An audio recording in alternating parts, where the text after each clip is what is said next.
Nomadland. Best Picture, Best Director, and Best Lead Actress. Absolutely incredible. Here's a real review from real full-time RVers.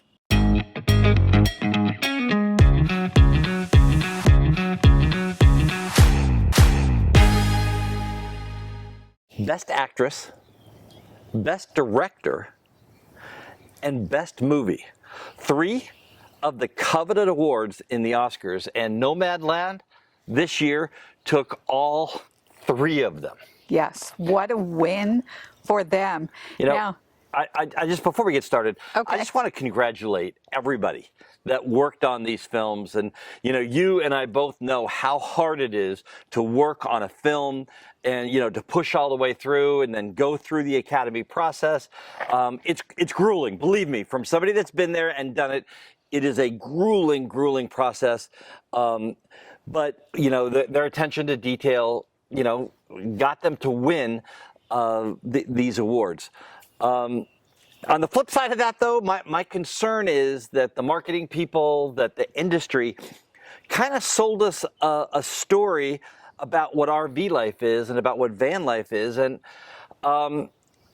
granted, it was 11 years ago, so it's quite a while ago, but it told the story that was a very different story to us. Right. So for those of you who haven't seen the movie, let's give you a little bit of background and just a little bit here. The main character's name was Fern, and the story was that she lived in a small town. Her husband had passed away.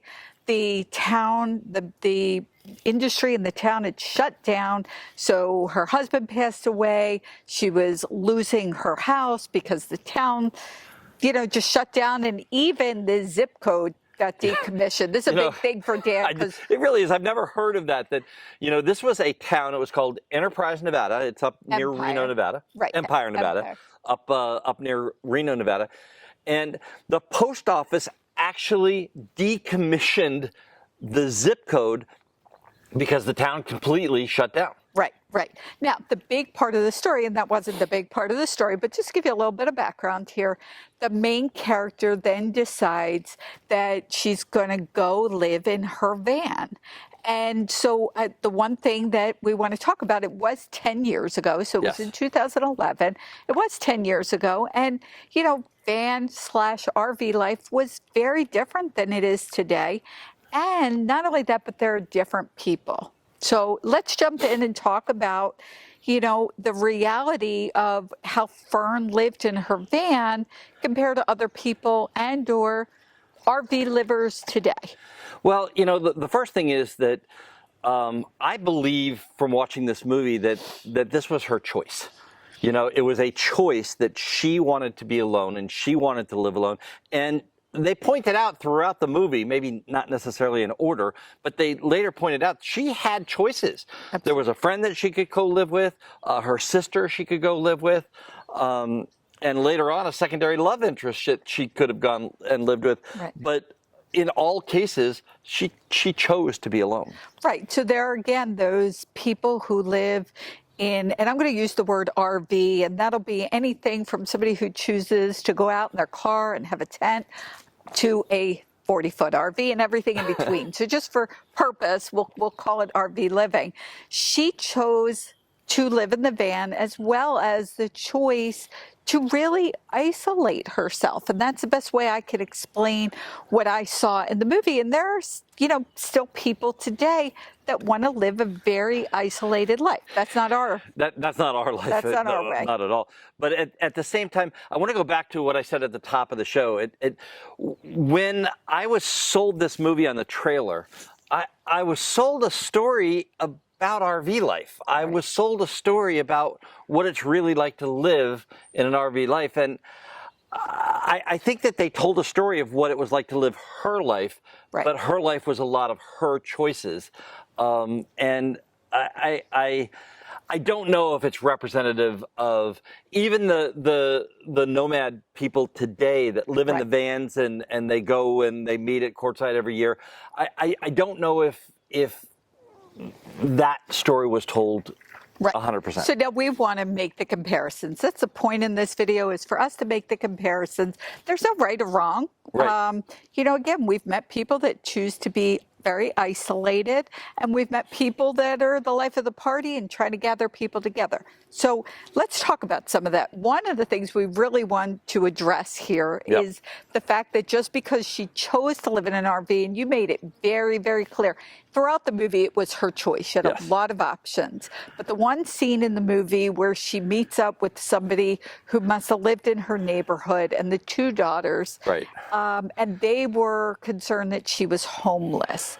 And in that scene, she convinced them that this, in fact, is a choice and she's not homeless. But we've experienced that ourselves when we chose to, get an RV, sell everything. We do not have a home. Anybody watching our videos, we don't have a physical house as the traditional people see it. This is our home. So yes, good correction.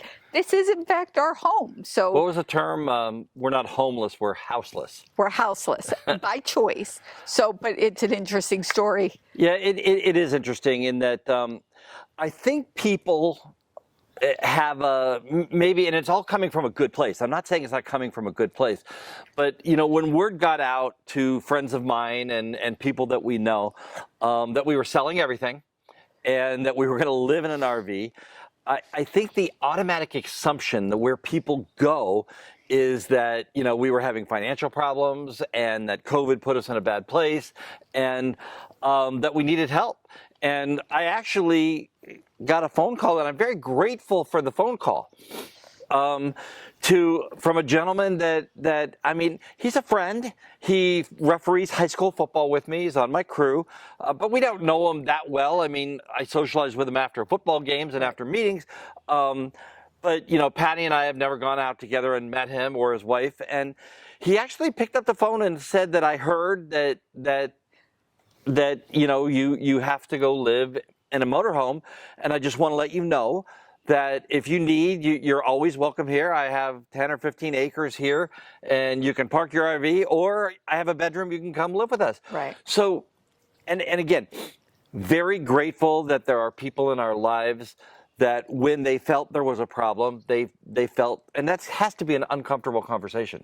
Oh, yeah. But we're very grateful that there's people out there like that. But, like Fran, she made a choice, but her choice was not only to live in a van, but to be alone living in a van and work herself through the fears of that. Our choice is to live in an RV and tell the story of our life and show people all the beautiful things that we've got to see. And we've only been doing it for a month, and then, another month and a half, 2 months where we had the television show in Las Vegas. But I've conquered 4 of my true, real life bucket list items in that time. So, and let's go back and let people know, we kind of saw Fern's story. We didn't see exactly what made her make the decision, the actual thought process. And they just did that in black chirons, and that's okay. And that's fine. But I want to get back to us. It's all about us. It's all about us, yeah. People ask a lot, and I think people think a lot about how did this happen. So I want to go back and kind of talk about our story and the story of people that we've talked to in 2021. We're just at I'm going to say the end of the pandemic, and people all hear about the negative parts of the pandemic. We're going to talk about the good parts, but first, let's talk a little bit about our story. Now, our story really started 10 years ago, and I'm just going to say that's all about us learning 10 years ago to fully live our life. And if you want to hear that story, you haven't heard it, go to on our YouTube channel. The first video that's at the top tells our story and this whole idea that we learned about living life fully, because you never know when the end is going to come, and we were faced with that. So again, if you're on our YouTube page, you like what we're doing, just go to the dashboard of our channel. And it's right there. It's the introduction but video. But certainly subscribe, you know the drill. Now, then the pandemic hit in March of 2020, as everybody knows. And, we were again feeling like we weren't fully living our lives, which I'm sure a lot of people were feeling at the time. Dan came to me somewhere in the summer and said, hey, why don't we sell everything and buy an RV? Now, I did not jump up in excitement at this idea.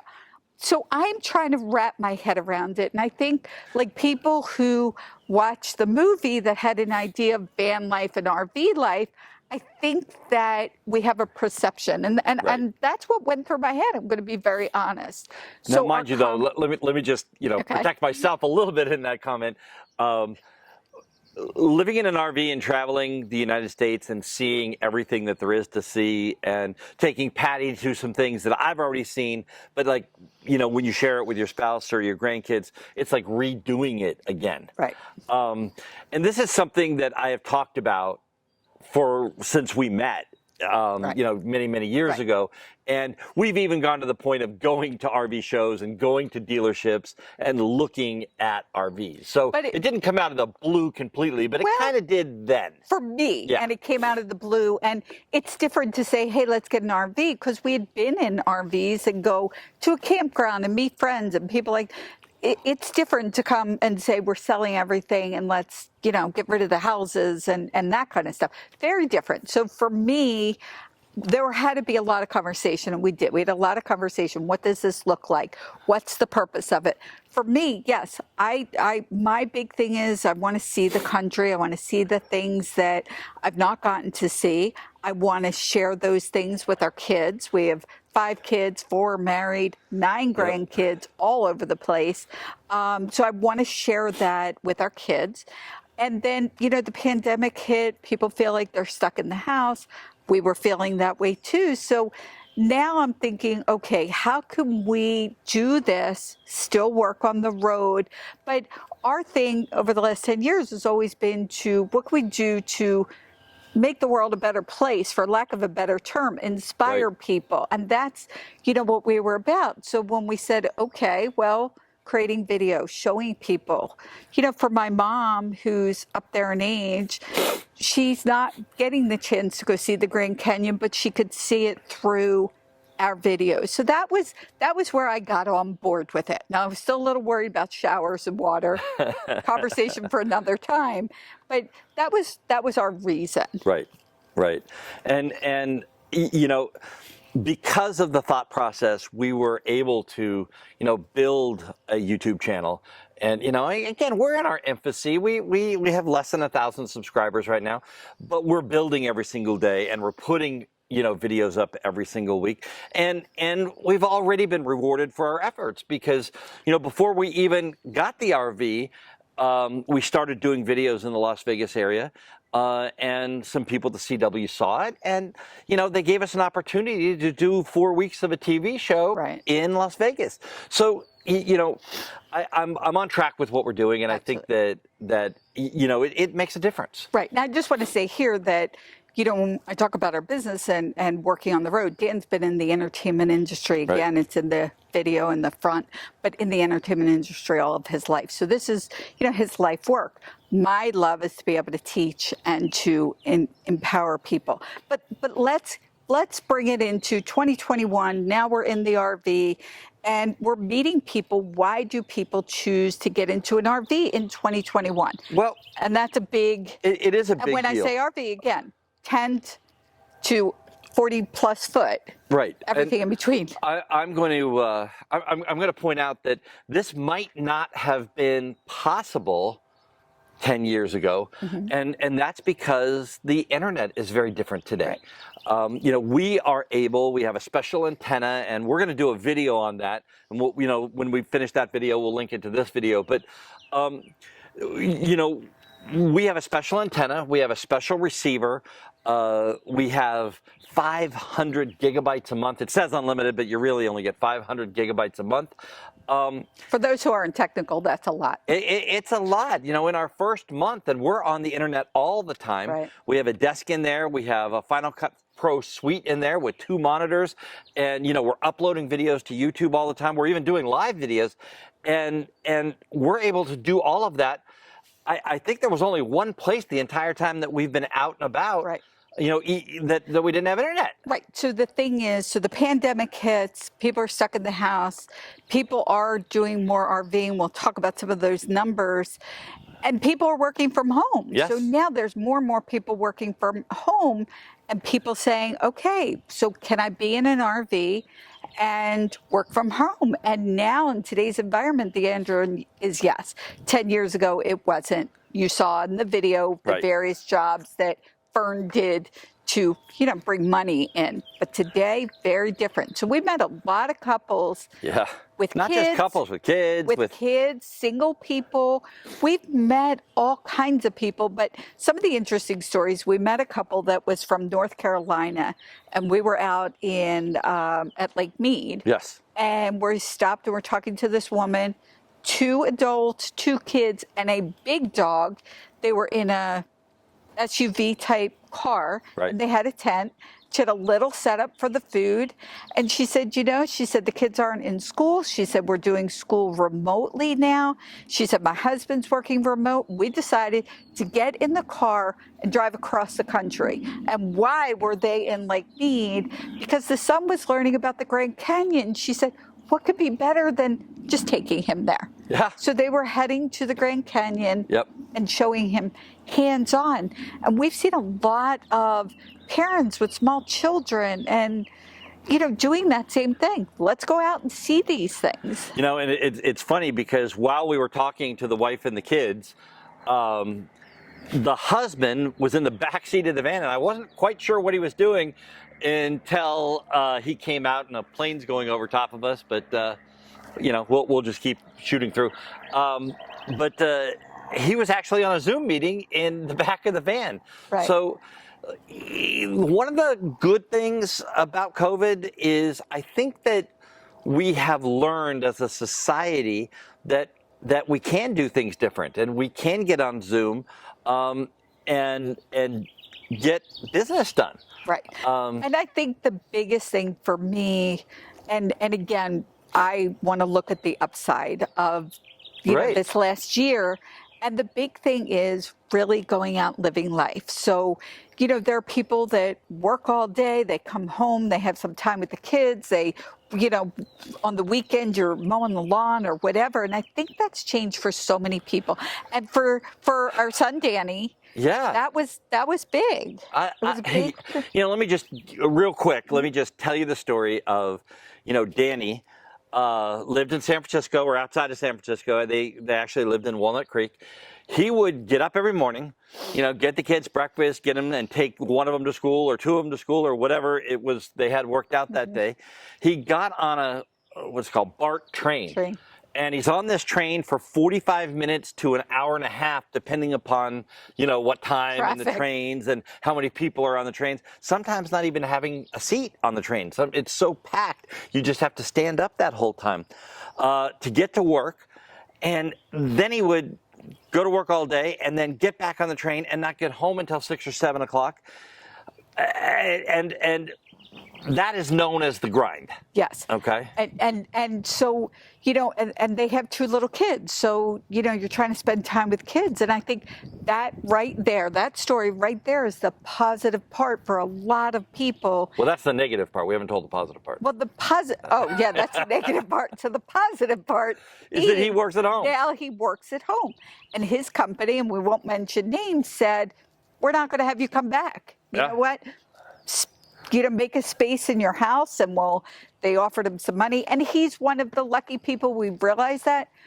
Maybe everybody's not, but I think there was this shift in our point But think about the shift of change of life. They were able to sell their home in the San Francisco area and move to Bend, Oregon, which is just gorgeous. That's where they got married. And now the kids are going to grow up in a completely different environment than the heavy city. And, in talking to Danny about stuff, and this isn't just to Danny, and a lot of people, it's like, well, my workforce got bigger. I don't have to hire people to do jobs now that are just in the San Francisco market. He's got the whole U.S. market. Right. And it's people like that. I think the idea is it's people like that. So there's the upside of it. And people like that who then, instead of the house, chose to, go in an RV and go explore these places that people talk about and you see and the kids learn about. Right. That's the big thing. So now, 2021, when you talk about RV life, we met a woman who works for a while and takes an entire month. She had her car, it was an SUV, nothing big, Yep. and a tent, and literally lived there at Lake Mead for a month. That's all you could be there for, and just made it work. And it was her downtime. And she was more like Fern, where she kind of liked to be alone. Yep. As opposed to other people that we met that 6 months out of the year, they go out in their van. We met people who are full-time. It's, again, when we're comparing the movie in 2021, I think it's very different than it was 2011. Yeah. What was interesting that I want to talk about is, when Fern went to Courtside, which we will be going to in January, and she met a guy, Bob Wells, who is an actual YouTuber, Van Dwellers is the YouTube, and he teaches people about living in a van. And in 2011, he was teaching people about repairs and fixing tires and those kinds of things. What he really did is build a community. He absolutely built a community, and people would find out about it, and they'd meet in Courtside, and they'd sit around a circle. They shared things. They helped each other. They gave each other information. Right. That still applies today, but we've upped it because now that we have the internet and we have cell phones, that sense of community is really, I think, what drew us in. So the big thing for us is being in an RV. We were on the West Coast for a couple of years, and we have most of our family on the East Coast, some family on the West Coast. It's being able to manage working and seeing everybody and flying here and there. So RV living for us gives us the opportunity to spend time with family and the kids and the grandkids. And we could be where we want, when we want to be there. But now the nice thing is, things are online. So we already have plans for October for the Balloon Festival. And January, we're going to Courtside with a big group of people. And it's getting bigger because the more we talk to people, the more people say, hey, I want to go. So that sense of community that Fern in the movie chose not to really be a big part of, we've chosen to be part of that. And I just want to tell one quick story about community and helping each other on the road. We were at Lake Mead, and we met a group of people, and I put a picture of all of them up on the screen here. But really some exceptional people. And one of them, Pat, who, by the way, is a retired dental. He owned a dental company that, built dentures and that type of thing, a dental lab company. Lab, yep. But he's an amazing photographer in his own right. And at some point, we would really love to feature some of his work. But he has a big RV like ours, but I think it's a 38. And he just put lithium batteries in, and he has solar on top. And he had a problem. His particular RV, the battery box was not watertight. And now he put solar on, and all these solenoids and all of the different connections were getting wet, and they popped out. Well, this group of people, of a dentist, a Boeing, and he was a quality control supervisor for Boeing for his entire career. He's retired now. Myself, somebody in the movie industry, and then a lab. We all got together and talked about this problem. We came up with some concepts and did a couple drawings, and we spent the whole day, and we actually built a box inside his box, and it was a group effort. Right. And that's where the community really comes in. We all help each other. Everybody kind of helps. So in our experience with RV life today is, it is what you make it. And there's such a vast difference. And there are people today that live in RVs. Some of the RVs today are more expensive probably than our great big RV because it's amazing what they put in them. Oh my God, it's incredible. We met Adrian, who has a YouTube channel, and him and his wife live in a Mercedes van. I think it's called a Sprinter van. But when they showed that to us, it's beautiful. Yeah. It's amazing. He's got a queen size purple mattress in there, and he loves his purple mattress. and you know, he lives in a van, and he does very well. I mean, he's Right. a 7-figure-a-year person, teaching and courses and his YouTube channel and Twitter channel. So I'm not saying that there's not people out there that maybe don't have any other choice, and instead of living on the streets, they choose to go find a van and are just making it day to day. I know that those people are out there, but I still feel that the movie portrayed that that's what the life is Right. overall, and I think that that's a very small piece of the pie. Right. Of the RV life. And that's, I think, the point of why we wanted to say this is, you know, for the people watching the movie, it's a good movie. It's a great story, but it's not the story of RV life. For most. And let's just talk about it. So, you know, over 1 million people are full-time RVers in 2021. Over 1 million people live full-time. Million people. And if they're saying they're full-time RVers, I'm assuming it's by choice. Yep.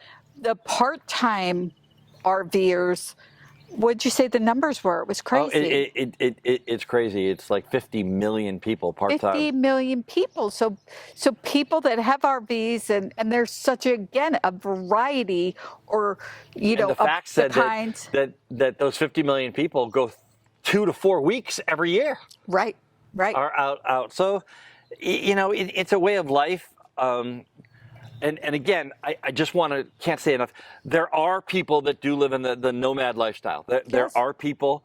I'm going to point out, I think that most of those people are by choice. Some of them may have been forced into it for one reason or another, and everybody's circumstances is a little bit different. But it's a very small sliver. And when I sat down to watch that movie, I felt I was going to watch a movie about, you know, full-time RV living, Right. Not a movie about, you know, just this one little segment of full-time RV living. Right. Now, just to bring it back and kind of get back to where we started, you know, we wanted to do a review of the movie from the perspective of RV life and RV living, and you know, it's RV life and RV living 2011 compared to 2021. You know, living isolated as opposed to we are really social. We've met more people on the road in the last, I guess we're 3 months on the road in the last 3 months. We already have plans and so we've met more people and have plans to meet up with them again than we did living in Las Vegas for 3 years in a house. Right. So that is a big thing for us. And I love, Bob Wells said, you know, one of the things he loved about the lifestyle was that he knew when he met somebody, he would meet them down the road in a few days, months, or years. And that really is a very big piece of it for us. And again, with technology, we know we're going to meet them because we're making plans. And the portrayal of community or sense of community in the RV world, and the niceness of everybody. Everybody's, hi, hey, come on, sit down, just talk. That's true. That's really the way it is. You don't walk down your street in a neighborhood and have all the neighbors come out and say, hey, hi, George, why don't you come in, have a beer? Life just isn't that way. Right. But in the RV life, it kind of is that way. It is. People are more friendly and open. So just to wrap up, we talked about a lot of things. One of the things I just want to point out real quick, we talked a little bit about, you know, there's everything from the tent to the actual RV and everything in between. We have a YouTube channel that we talk about all the time, KYD, who right now is actually, for those of you who are thinking about RVing, are curious about it, they were in where a travel trailer. So they pull it with their truck. It's an Airstream. And right now they're doing a series on different types of RVs. So check them out. We'll link it below. Again, we just want to congratulate the cast and crew of Nomadland for 3 incredible wins. It's so hard to just get there, much less win 3 of the major awards. From the suburbs of Philadelphia this week, I'm Dan Hunt with my incredible wife, Patti Hunt, reminding you to have a great rest of today. And an even better day tomorrow.